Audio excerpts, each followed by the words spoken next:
আলাইকুম সম্মানিত দর্শক, আমি যে শহরে বাস করি দেশের দক্ষিণাঞ্চল খুলনা, সেই শহরটি গত 2 দিন ধরে ভীষণ উত্তপ্ত। শহরের প্রধান পুলিশ কর্মকর্তা খুলনা মেট্রোপলিটন পুলিশের কমিশনার তার অফিসের গেটে তালা মারা, সেখানে ছাত্র জনতার একটি বিক্ষুব্ধ অংশ অবস্থান করছে, তারা সেখানে শাউট করছে, উৎসুক জনতার একটি প্রবল ভিড় সেখানে দেখা গেছে। একই সাথে মিডিয়া কর্মীদের একটি সরব উপস্থিত সেখানে স্বাভাবিকভাবেই আছে। এই যারা এখানে শাউট করছেন তাদের ভাষা আপনারা নিশ্চয়ই অনেকেই দেশের মানুষ জেনেছেন। সুকান্ত দাস একজন দাগী আলোচিত পুলিশের সাব ইন্সপেক্টর, যিনি বিগত দিনের আন্দোলন সংগ্রামে নিয়োজিত রাজনৈতিক কর্মীদের কাছে একটি মূর্তিমান আতঙ্ক হিসাবে নিজেকে প্রতিষ্ঠিত করেছেন। তাকে ধর্মীয় কারণেও একজন উগ্রবাদী মানুষ হিসাবে অনেকে অভিযুক্ত করেন। তিনি অন্য ধর্মের মানুষদের প্রতি রূঢ় ছিলেন এবং তিনি স্ল্যাং ইউজ করতেন সে সম্পর্কে। একই সাথে গত বছরের জুলাই আগস্টের যে আন্দোলন, সেখানেও তার ভূমিকা ভীষণ বিতর্কিত এবং যার ভিডিও ফুটেজ অনেকের কাছেই আছে, এমনকি পুলিশ কর্মকর্তাদের কাছে থাকার কথা, সাংবাদিকদের কাছে তো আছেই। এই সুকান্ত দাস 3রা আগস্ট 2024 তিনি সেদিন মেয়েদের গায়ে পর্যন্ত হাত তুলেছিলেন, তাদেরকে অপদস্থ করেছিলেন। যারা আন্দোলনে যে সমস্ত কোমলমতি ছাত্রছাত্রীরা অংশগ্রহণ করেছিল তাদের প্রতি অত্যন্ত অন্যায় রূঢ় আচরণ করেছিলেন। বিরোধী দলের রাজনৈতিক কর্মীদেরকে রাতে বাড়িতে ঘুমাতে দেননি সুকান্ত দাস। শুধু সুকান্ত দাস একা নয়, এরকম কয়েকজন আলোচিত পুলিশ কর্মকর্তা খুলনায় দাবড়ে বেরিয়েছেন বিগত হাসিনা সরকারের একটা বিপুল সময়। মূলত খুলনা শহরের শেরেবাংলা রোডের কথিত শেখ বাড়ির নিয়ন্ত্রিত কিছু পুলিশ কর্মকর্তা, তাদের ডেপুটেড কিছু পুলিশ কর্মকর্তা সারা শহরে রাজনৈতিক কর্মীদের উপরে প্রচন্ড রকমের নিপীড়নমূলক আচরণ চালিয়েছেন। গত কিছুদিন পূর্বে আদালতে আত্মসমর্পণ করে এখন জেলে আছেন খুলনা সদর থানার ওসি মামুন। হেন কোনো অপকর্ম নাই যে মামুন করেনি। কোনো সিনিয়র নেতাকে তিনি বাদ রাখেননি আঘাতপ্রাপ্ত করতে, অকথ্য ভাষায় গালিগালাজ করতে। এই মামুন খুব অল্পতে বেঁচে গেছেন এটি অনেকে মনে করছেন। মামুন আদালতে বিক্ষুব্ধ জনতার মুখোমুখি হলেও তিনি শারীরিকভাবে আঘাতপ্রাপ্ত হননি। পুলিশ কর্মকর্তারাই তাকে এক ধরনের প্রোটেকশন দিয়ে জেল হাজতে পাঠাতে সক্ষম হয়েছে। এটি এক ধরনের স্বস্তির কথা এই অর্থে যে আমাদের দেশে তো আবার মব জাস্টিস, গণরোষ, গণধোলাই, গণপিটুনি এগুলোকে নিন্দা করা হবে, এটাও একটা স্বাভাবিক বিষয়। কিন্তু আমার প্রশ্ন হলো, মব জাস্টিসের উৎপত্তির কারণটি সেটি নিষ্পত্তি হওয়া দরকার।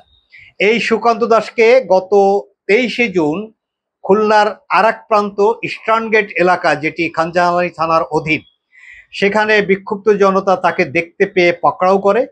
তাকে শারীরিকভাবে কোনো আঘাত করা হয়েছে এমন কোনো দাবি কেউ করেননি, বা সেরকম কোনো ভিডিও ফুটেজ বা ছবিও দেখা যায়নি।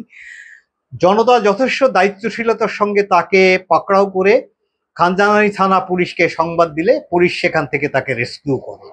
পরবর্তীতে বিকেল থেকেই নানা মাধ্যমে সংবাদ পাওয়া যায় সুকান্তকে কোথাও পাওয়া যাচ্ছে না।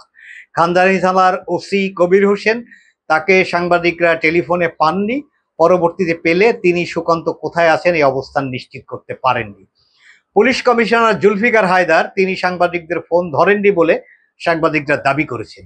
সোনাডাঙ্গা থানায় একসময় কর্মরত, যেখানে কর্মরত থাকা অবস্থায় সুকান্ত আলোচিত হয়েছিলেন দাগী পুলিশ কর্মকর্তা হিসেবে, সেখানেও খোঁজ নিয়ে তাকে পাওয়া যায়নি।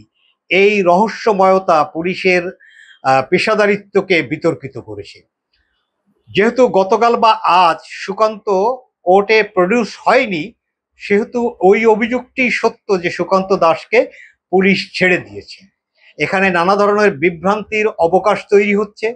কোনো কেউ পরস্পর নিন্দা করতে যারা ব্যস্ত, তারা কোনো রাজনৈতিক দলের নেতার দিকে ইঙ্গিত করে বলছেন যে তাদের সুপারিশে সুকান্তকে ছাড়া হয়েছে কিনা, কিন্তু এরকম কোনো খবরের নিশ্চয়তা পাওয়া যায়নি। পুলিশই যে সুকান্তকে ছেড়ে দিয়েছে এ বিষয়টি 100% নিশ্চিত। আবার একটি অবিশ্বস্ত মাধ্যমে সংবাদ পাওয়া গেছে, বা খুলনার পুলিশ কমিশনার জুলফিকার হায়দার তিনি দাবি করেছেন সুকান্ত বর্তমানে চুয়াডাঙ্গায় পুলিশ হেফাজতে আছেন। আমার প্রশ্ন হলো, মিস্টার জুলফিকার হায়দার, সুকান্ত খুলনায় ধরা পড়ার পরেও, পুলিশ তাকে রেস্কিউ করার পরেও, সুকান্তের বিরুদ্ধে নিয়মিত 4টি মামলা থাকা সত্ত্বেও সুকান্ত চুয়াডাঙ্গা গেল কিভাবে? এই অপেশাদার আচরণের, এই পক্ষপাতমূলক আচরণের, এই ডেভিলকে প্রশ্রয় দেওয়ার আচরণের কৈফিয়ত অবশ্যই আপনাকে দিতে হবে। খুলনার পুলিশ প্রশাসনের সম্ভবত আমূল পরিবর্তন করা খুব জরুরি হয়ে গেছে। কারণ জুলফিকার হায়দার, তার গেটে তালা মারা হচ্ছে, তার গেটে দাঁড়িয়ে তার বিরুদ্ধে স্লোগান দেওয়া হচ্ছে, তার কোনো নৈতিক শক্তি নাই সেটিকে মোকাবেলা করার, কারণ তিনি অপরাধ করেছেন।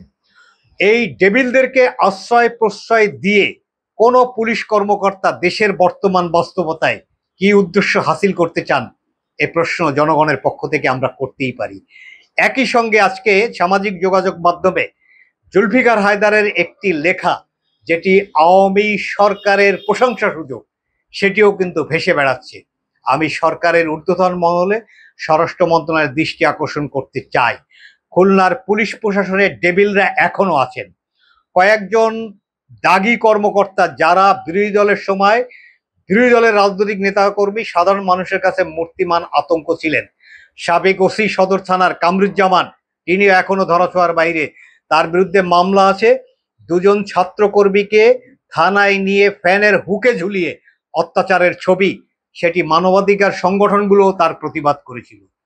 এখানে নানা থানায় মিকায়েল নাম করে একজন পুলিশ কর্মকর্তার কথা বলা যায়, তিনি এখনো খুলনার আশেপাশে কর্মরত আছেন।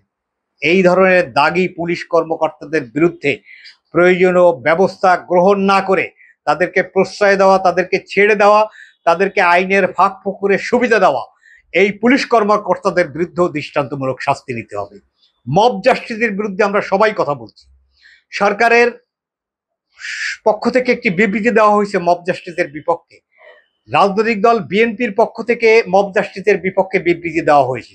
স্বরাষ্ট্র উপদেষ্টা প্রয়োজনীয় ব্যবস্থা গ্রহণ করবেন, এমনকি দায়ী পুলিশ কর্মকর্তাদের বিরুদ্ধেও তিনি ব্যবস্থা নেবেন এমন দাবি করেছেন। পরিবেশ উপদেষ্টা তিনিও এ বিষয়ে কথা বলেছেন। মব জাস্টিসের বিরুদ্ধে অবস্থান নেবেন, নিশ্চয়ই সেটি নৈতিকভাবে সমর্থনযোগ্য, কিন্তু মব জাস্টিসের ক্ষেত্র তো আপনারাই প্রস্তুত করে দিচ্ছেন। এরপরে যদি এই সুকান্ত দাসকে কোনো জায়গায় পাবলিক পায়, তা সুকান্ত দাসকে স্বাভাবিকভাবে পাবলিক আদর আপ্যায়ন করে আবার পুলিশকে ডেকে পুলিশ আইনের প্রতি শ্রদ্ধা জানাবে মানুষ, এমনটি ভাবার কি কারণ আছে?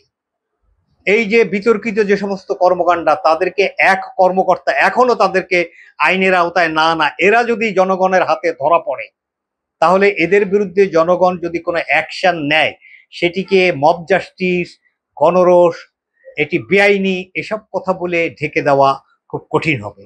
ফলে এখনই ব্যবস্থা নিতে হবে। পুলিশ প্রশাসনে খুলনায় যে অপকর্মটি ঘটে গেল, এটি তদন্ত করে দ্রুত ব্যবস্থা গ্রহণ করতে হবে। তদন্তের পূর্বেই প্রাথমিক অভিযোগের সত্যতা হিসেবে এই কর্মকর্তাদের দায়িত্ব থেকে প্রত্যাহার করতে হবে। তা না হলে শান্ত খুলনা অশান্ত হওয়ার এই প্রেক্ষাপট রচনার দায় পুলিশ এবং স্বরাষ্ট্র মন্ত্রণালয়ের। ধন্যবাদ।